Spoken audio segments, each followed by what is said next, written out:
To you, Vanessa. Take us through what's happening where you are.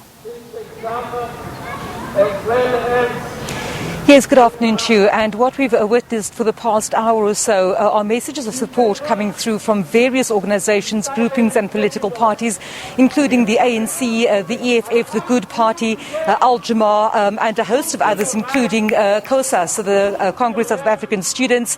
And they're basically supporting this call here to Parliament and also to the government of South Africa to cut all diplomatic and other ties against Israel, also calling for sanctions among the firm actions that they've described needs to be taken. At the moment, just behind me, I don't know whether I can ask Mark Muhlenberg, my colleague, just to zoom in on the flatbed truck there. You'll see Chief Mandla Mandela has come all the way from Mvezo today to also make his statement here just now addressing the group of protesters.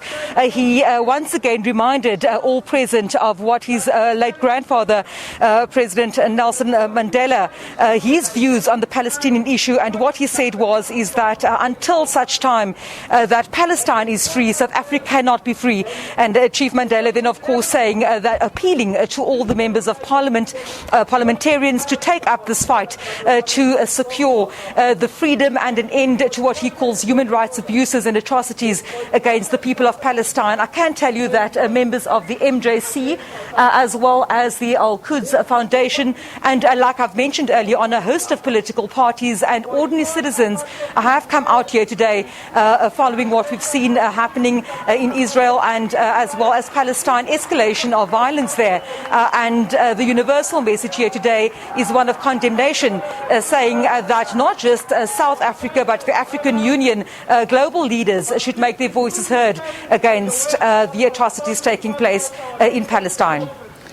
Vanessa, we heard from Sharon Bryce-Peace's previous report that the UN is saying that what's taking place there and the possible evictions could amount to war crimes in that occupied East Jerusalem.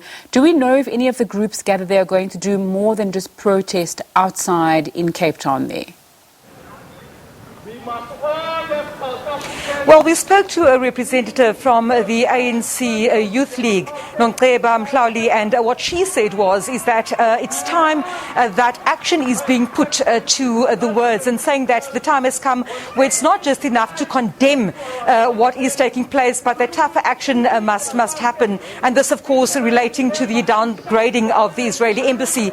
So, yes, there have been calls saying that no longer can people just come out onto the streets like they do year in and year out, but this time round they're calling on those world leaders to take a decisive action against what they call human rights abuses, apartheid, as well as atrocities taking place in Palestine.